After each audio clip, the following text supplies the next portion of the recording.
কাশ্মীরে সন্ত্রাসী হামলার জবাব দিতে যে কোনো মুহূর্তে পাকিস্তানের সামরিক অভিযান শুরু করতে পারে ভারত। প্রধানমন্ত্রীর সবুজ সংকেত পাওয়ায় জল, স্থল ও আকাশপথে সামরিক আগ্রাসনের প্রস্তুতিও নিয়েছে দেশটির সশস্ত্র বাহিনী। তবে আঘাত এলে তা মোকাবেলা করে পাল্টা জবাব দিতেও প্রস্তুত পাকিস্তান সেনাবাহিনী। ভারতের সাথে উত্তেজনার মধ্যেই সীমান্ত এলাকায় সামরিক মহড়া চালিয়েছে পাকিস্তান। চাঞ্চল্যকর গোপন নথি ফাঁস করে ভারতকে অস্থিরতা তৈরি থেকে বিরত থাকার ইঙ্গিত দিল পাকিস্তান। ভারতের দাবি, ভারতীয় সেনারা ঠিক পাকিস্তান সীমান্তের কাছে পৌঁছে গেছে এবং তারা কিছু ভিডিও দেখিয়েছে যে তারা পাহাড় বেয়ে বেয়ে উঠছে। অন্যদিকে পাকিস্তানের সেনাপ্রধান আইএসপিআর একসঙ্গে জানিয়েছে পাকিস্তানের গ্রাউন্ড ফোর্স তারা ভারত সীমান্তের কাছে ভারী অস্ত্র নিয়ে পৌঁছে গেছে। 2 নম্বর ব্রেকিং খবর, এবার পাকিস্তান প্রস্তুত করেছে তার তার সুপারসোনিক মিসাইল। বলা হচ্ছে এটি দিয়ে রাফায়েল কিংবা আইএনএস ভিক্রান্তকে কাবু করতে চায় পাকিস্তান। তারপরের ব্রেকিং খবর, সেনা প্রধান আসিম মনির এবার মাঠে নামলেন। সেনা বাহিনীর সদস্যদের বললেন, বিজয় ছাড়া সামনে আমাদের কোনো পথ নেই। এর পরের ব্রেকিং খবর, বাংলাদেশ তার নজর এবার চিকেন নেকের দিকে। ভারতের গণমাধ্যম বলছে চীনকে টেনে এনে বাংলাদেশ 7 সিস্টার ভাঙতে চায়, দখলে নিতে চায়। সর্বশেষ, দখলের দেশটিতে এখনো জ্বলছে দাউ দাউ করে আগুন। এই আগুন কি পাপের কোনো শাস্তি? সম্ভবত এই দৃশ্য দেখার পরে ভারতের আরেকবার চিন্তা করা উচিত যে তারা যুদ্ধে জড়াবে কিনা। সামরিক শক্তিতে ভারত অনেক দূর এগিয়ে থাকলেও আমরা গত 7 দিনে যে রিয়াকশন এবং পাল্টা রিয়াকশন গুলো দেখেছি, সেখানে আমার কাছে মনে হয়েছে বরাবরই পাকিস্তান ভারত থেকে অনেক দূর এগিয়ে, সাহসের দিক থেকে, বিশেষ করে সাহসের দিক থেকে। দর্শক, ভারতের সাথে পাকিস্তানের যুদ্ধ 24 থেকে 72 ঘন্টার মধ্যে হবে বলা সেই কথাগুলোর পর অলরেডি আমার ধারণা যে 50 বা 55 ঘন্টা কেটে গেছে, আর বাকি আছে 15 থেকে 17 ঘন্টা।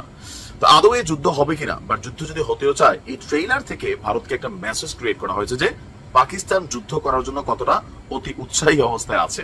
দর্শক, একটা ব্যতিক্রমী খবর, ভারত হামলা চালালে পাকিস্তানের পাশে দাঁড়াবে 1 কোটি হিন্দু। পাকিস্তানের আকাশ সীমা বন্ধ থাকায় চরম আর্থিক ক্ষতির মুখে পড়েছে ভারতের বিমান সংস্থাগুলো। আসসালামু আলাইকুম দর্শক, নতুন একটা নিউজে আপনাকে স্বাগতম। প্রিয় দর্শক, যে কোনো মুহূর্তে পাকিস্তানের সামরিক অভিযান চালাতে পারে ভারত, পাল্টা জবাব দিতে প্রস্তুত পাকিস্তান। সীমান্তের ট্যাঙ্ক কামান নিয়ে পাকিস্তান সেনাবাহিনীর যুদ্ধ প্রস্তুতি, আতঙ্কে মোদির নাওয়া খাওয়া ঘুম হারাম। এদিকে কাশ্মীরে হামলায় সরাসরি জড়িত ভারতের গোয়েন্দা সংস্থারও গোপন ভিডিও ভাইরাল, ফেসে গেল ভারত। অপরদিকে পাকিস্তানের আকাশ সীমা বন্ধ থাকায় চরম আর্থিক ক্ষতির মুখে পড়েছে ভারত। যে কোনো সময় শ্রীলঙ্কার মতো দেউলিয়া হবার পথে ভারত হামলা চালালে পাকিস্তানের 1 কোটি হিন্দু রুখে দাঁড়ানোর হুঁশিয়ারি। ভারত পাকিস্তান যুদ্ধের সর্বশেষ আপডেট নিয়ে করা আমাদের আজকের ভিডিওটি অত্যন্ত গুরুত্বপূর্ণ।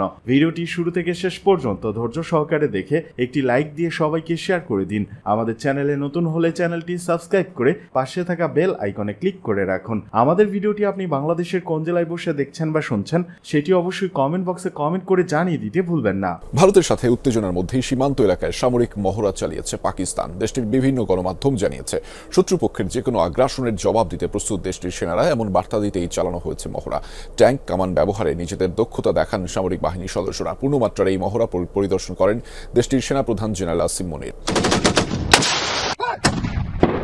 এই মহড়া পাকিস্তানের ঝিলম এলাকার। ভারতের সাথে যুদ্ধের দামামার মধ্যেই নিজেদের সক্ষমতা ঝালাই করে নিচ্ছেন পাক সেনারা। বিভিন্ন পাকিস্তানি গণমাধ্যম জানায় ঝিলমের তিল্লা ফিল্ড ফায়ারিং রেঞ্জে অনুষ্ঠিত হয়েছে মহড়া। এতে নিজেদের শক্তিমত্তা প্রদর্শন করেছেন পাকিস্তানের সেনারা। মহড়ায় ছিল ট্যাঙ্ক, কামান সহ নানা অত্যাধুনিক সমরাস্ত্রের প্রদর্শনী। দেশটির সেনাবাহিনীর মিডিয়া উইং জানিয়েছে সামরিক বাহিনীর বিভিন্ন ইউনিটের সদস্যরা অংশ নিয়েছেন এক্সারসাইজ হ্যামার স্ট্রাইক নামের অনুশীলনে। গণমাধ্যমের দাবি, ভারতকে যে কোনো আগ্রাসন মোকাবেলায় নিজেদের প্রস্তুতির জানান দিতেই এই সামরিক অনুশীলন। লক্ষ্য শত্রুপক্ষকে নিজেদের শক্তিমত্তার জানান দেয়া। সামরিক মহড়া পরিদর্শন করেছেন দেশটির সেনাপ্রধান জেনারেল অসীম মুনির। আইএসপিআর জানায়, এ সময় তিনি সেনাদের ভারতের যে কোনো সামরিক পদক্ষেপ মোকাবেলায় সর্বোচ্চ প্রস্তুত থাকার নির্দেশ দেন।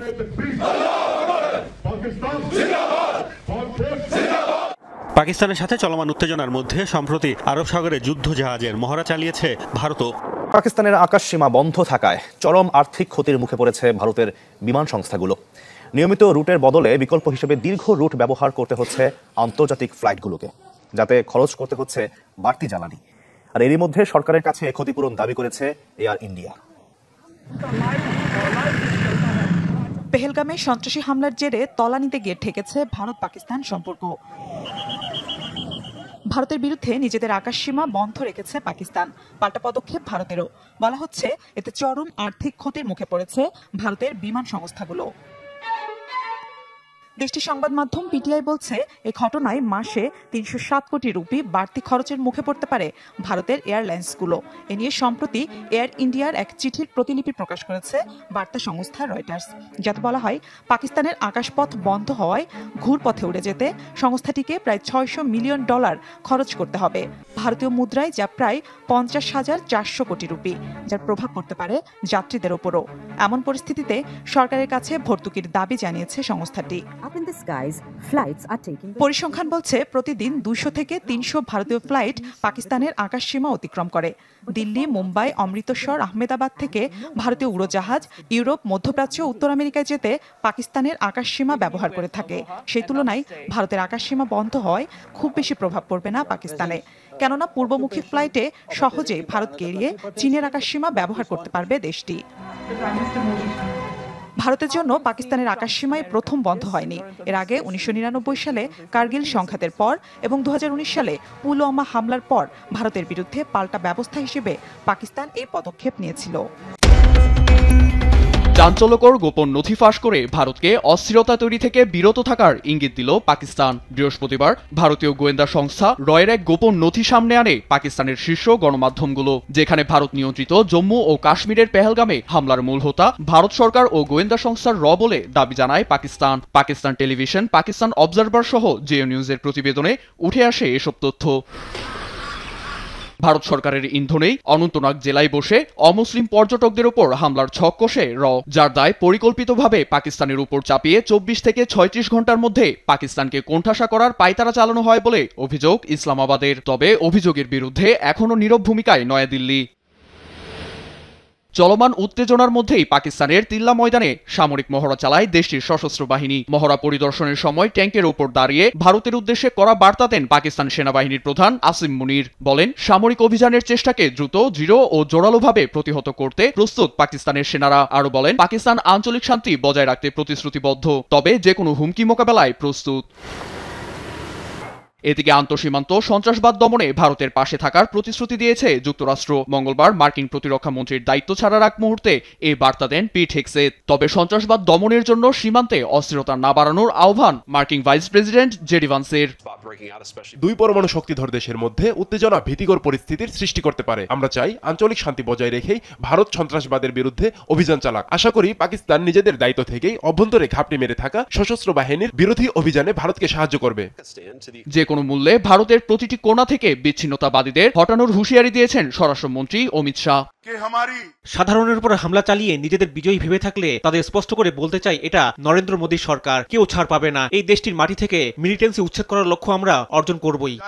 এমন পরিস্থিতিতে বিপাকে পড়েছে দুদেশের সীমান্তবর্তী সাধারণেরা। আতঙ্ক ঝেড়ে ফেলে স্বাভাবিক জীবনযাত্রায় ফিরে যেতে চান তারা। সম্ভবত এই দৃশ্য দেখার পরে ভারতের আরেকবার চিন্তা করা উচিত যে তারা যুদ্ধে জড়াবে কিনা। সামরিক শক্তিতে ভারত অনেক দূর এগিয়ে থাকলেও আমরা গত ৭ দিনে যে রিয়াকশন এবং পাল্টা রিয়াকশন গুলো দেখেছি, সেখানে আমার কাছে মনে হয়েছে বরাবরই পাকিস্তান ভারত থেকে অনেক দূর এগিয়ে, সাহসের দিক থেকে, বিশেষ করে সাহসের দিক থেকে। দর্শক, ভারতের সাথে পাকিস্তানের যুদ্ধ ২৪ থেকে ৭২ ঘন্টার মধ্যে হবে বলা সেই কথাগুলোর পর অলরেডি আমার ধারণা যে ৫০ বা ৫৫ ঘন্টা কেটে গেছে, আর বাকি আছে ১৫ থেকে ১৭ ঘন্টা। তো আদৌ এই যুদ্ধ হবে কিনা, বা যুদ্ধ যদি হতেও চায়, এই ট্রেইলার থেকে ভারতকে একটা মেসেজ ক্রিয়েট করা হয়েছে যে পাকিস্তান যুদ্ধ করার জন্য কতটা অতি উৎসাহী অবস্থায় আছে। ভারতের সঙ্গে সীমান্তবর্তী লাইন অফ কন্ট্রোল বা এলওসি, আজকে সেখানে পূর্ণ মাত্রার একটা সামরিক মহড়া বলতে যা বোঝায়, যে ভারত পাকিস্তান যুদ্ধ হলে পাকিস্তানের প্রস্তুতি কি বা তারা কি কি করবে, এটার একটা ট্রেইলার কিন্তু তারা দেখিয়েছে। প্রথমবারের মতন পূর্ণমাত্রার একটা সামরিক মহড়া চালিয়েছে ঠিক সীমান্তে আপনার পাকিস্তানি সেনারা। ট্যাঙ্ক, কামান, গোলা, তাজাগুলি নিয়ে তারা মহড়া চালিয়েছে।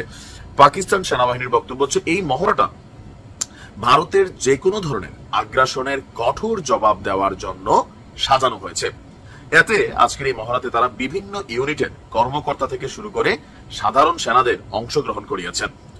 গণমাধ্যম এক্সপ্রেস ট্রিবিউন বলছে, আপনার ভারতীয় সেনারা বিনা উস্কানিতে এলওসির কিয়ানি এবং মন্ডল সেক্টর দিয়ে ছোট অস্ত্র দিয়ে গুলি ছড়েছিল। পরবর্তীতে পাক সেনারা এর জবাবে ভারতীয় সেনাদের কয়েকটি চেকপোস্ট ধ্বংস করে দেয়। আর গোলাগুলি এবং চেকপোস্ট ধ্বংসের পরই সীমান্তে আপনার সেনাপ্রধানের নির্দেশে এই সামরিক মহড়ার আয়োজন করা হয়। আর এই ঘটনার পরপরই আমরা দেখলাম যে এখানে যে সকল মেশিনারি জানা হয়েছে, বিভিন্ন ধরনের কামান, শক্তিশালী কামান, এই কামানগুলো থেকে বেসিক্যালি গোলা নিক্ষেপ করা হয়, প্রায় 100 খানেক কামান। আর এই কামানগুলোর যে মডেল বা ভার্সন, পাকিস্তানি সেনাবাহিনীর বক্তব্য, এগুলো সবগুলাই অত্যাধুনিক প্রযুক্তির। আর এগুলো থেকেও আরো উন্নত মানের মেশিনারিজ তাদের কাছে আছে, জাস্ট তারা একটা ছোট আকারে, তাদের বক্তব্য ছোট আকারে, কিন্তু আমরা দেখেছি যে বড় আকারের মহড়া এটাই নাকি ছোট আকারের একটা সংস্করণ।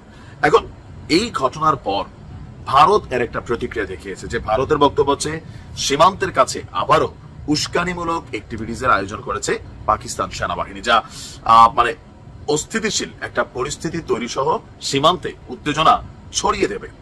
তো ভারত তো আক্রমণই করবে, তারাও তাদের সীমান্তে, জম্মু কাশ্মীর সীমান্তে সেনাবাহিনীর সংখ্যা বৃদ্ধি করেছে, পাকিস্তানও করেছে। তো ভারত ট্রেইলার দেখায় নাই বা তারা সামরিক কোনো মহড়া আয়োজন করে নাই। তারা যেটা করছে, আপনার সমুদ্রের মধ্যে তারা দেখিয়েছে তাদের আকাশ প্রতিরক্ষা সিস্টেম কতটা শক্তিশালী। সেটার বিপরীতে পাকিস্তান কিন্তু দেখিয়েছিল যে যুদ্ধ বিমান কিভাবে তারা চীনের কাছ থেকে পাওয়া যে অত্যাধুনিক প্রযুক্তির মিসাইল আছে সেগুলো দিয়ে কিভাবে আসলে ধ্বংস করতে পারে। তো সবকিছু মিলিয়ে বিশ্লেষকরা বলছেন যে পাকিস্তান বেসিক্যালি ভারতকে একটা মেসেজ দেওয়ার চেষ্টা করছে যে আমাদেরকে হালকা নিও না, সামরিক শক্তিতে তোমরা অনেক দূর এগিয়ে আছো, কিন্তু যুদ্ধ আগে পাকিস্তানের জনগণ মানে পেছনে নামবে না। এখন এটাকে ভারত কিভাবে নেয় বা পাল্টা মহড়া কালকে কবে দেয়, নাকি পরশু দেয়, নাকি যুদ্ধই শুরু করে দেয়, সময় বলে দিবে। দর্শক, একটা ব্যতিক্রমী খবর। ভারত হামলা চালালে পাকিস্তানের পাশে দাঁড়াবে 1 কোটি হিন্দু। পিপিপির সংখ্যালঘু সদস্য সঞ্জয় কুমার তার ঘোষণা। পিপিপি মানে পাকিস্তান পিপলস পার্টি, তার সংখ্যালঘু সদস্য সঞ্জয় কুমার এই ঘোষণা দিছে। পাকিস্তানেও যে এত বিপুল পরিমাণ হিন্দু বসবাস করে আমার জানা ছিল না। এই খবরের সূত্রে জানলাম যে 1 কোটি হিন্দু, সংখ্যা কম না। বেলুচিস্তান প্রাদেশিক পরিষদের পিপিপির, পাকিস্তান পিপলস পার্টির সংখ্যালঘু সদস্য সঞ্জয় কুমার বলেছেন, পাকিস্তানের হিন্দু সম্প্রদায় দেশের সশস্ত্র বাহিনীর সঙ্গে একতাবদ্ধ। যদি ভারত হামলা চালানোর চেষ্টা করে তবে পাকিস্তানের 1 কোটি হিন্দু সেনাবাহিনীর পাশে থাকবে, দাঁড়াবে। বুধবার এক সমাবেশে তিনি এই কথা বলেন। খবর দ্য ডনের, পাকিস্তানের গণমাধ্যম দ্য ডন, খুবই প্রভাবশালী গণমাধ্যম। ভারতের বিরুদ্ধে রাস্তায় নেমে বিক্ষোভ করেছে বেলুচিস্তানের কোয়েটারের হিন্দু সম্প্রদায়ের সদস্যরা। সম্প্রতি কাশ্মীরের পেহেলগামে সন্ত্রাসী হামলার ঘটনায় পাকিস্তানের বিরুদ্ধে অভিযোগ তোলে ভারত। এই অভিযোগের বিরুদ্ধেই প্রতিবাদে নামে হিন্দু সম্প্রদায়। সঞ্জয় কুমারের নেতৃত্বে আয়োজিত বিক্ষোভে নারী পুরুষ উভয় অংশ নেন। তাদের হাতে ছিল ভারতের প্রধানমন্ত্রী মোদী বিরোধী এবং দিল্লি বিরোধী প্লাকার্ড এবং ব্যানার। বিক্ষোভকারীরা শহরের বিভিন্ন সড়ক ঘুরে কোয়েটা প্রেস ক্লাবের সামনে জড়ো হন। সেখানে তারা ভারতীয় প্রধানমন্ত্রী নরেন্দ্র মোদী ও তার সরকারের বিরুদ্ধে স্লোগান দেন। একই সঙ্গে পেহেলগাম ঘটনায় পাকিস্তানের সম্পৃক্ততার অভিযোগ প্রত্যাখ্যান করে। বক্তব্য রাখেন আরো এক নারী নেত্রী। তারা ভারতের সিন্ধু পানি চুক্তি স্থগিতের সিদ্ধান্তেরও তীব্র সমালোচনা করেন এবং আন্তর্জাতিক চুক্তি লঙ্ঘন বলে আখ্যা দেন। এখানে পাকিস্তানের সুবিধাটা হচ্ছে, পাকিস্তানকে তো এই ব্যাপারে দেখলেন যে 1 কোটি হিন্দু, তারাও ঐক্যবদ্ধ। ভারতে একটা বিভাজন তৈরি হয়েছে। ভারতে উল্টা মানে বিজেপির সমর্থিত যেই হিন্দু উগ্র, তারা ওখানকার মুসলমান এবং কাশ্মীরিদেরকে দায়ী করছে, তাদের ঘর বাড়ি গুড়াই দিচ্ছে। এবং ভারতের বিভিন্ন রাজ্যে যেখানে কাশ্মীরি শিক্ষার্থীরা আছে, তারা রুম থেকে বেরোতে পারছে না, তাদেরকে নাজেহাল করছে।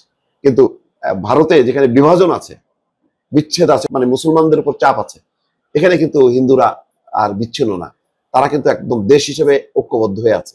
ফলে পাকিস্তান ভারতের থেকে ছোট দেশ হলেও মানসিক দিক দিয়ে কিন্তু তারা অত্যন্ত ঐক্যবদ্ধ। যদি কিন্তু অথবা ছাড়া আওয়ামী লীগকে নিষিদ্ধ করতে হবে, মন্তব্য হাসনাতের।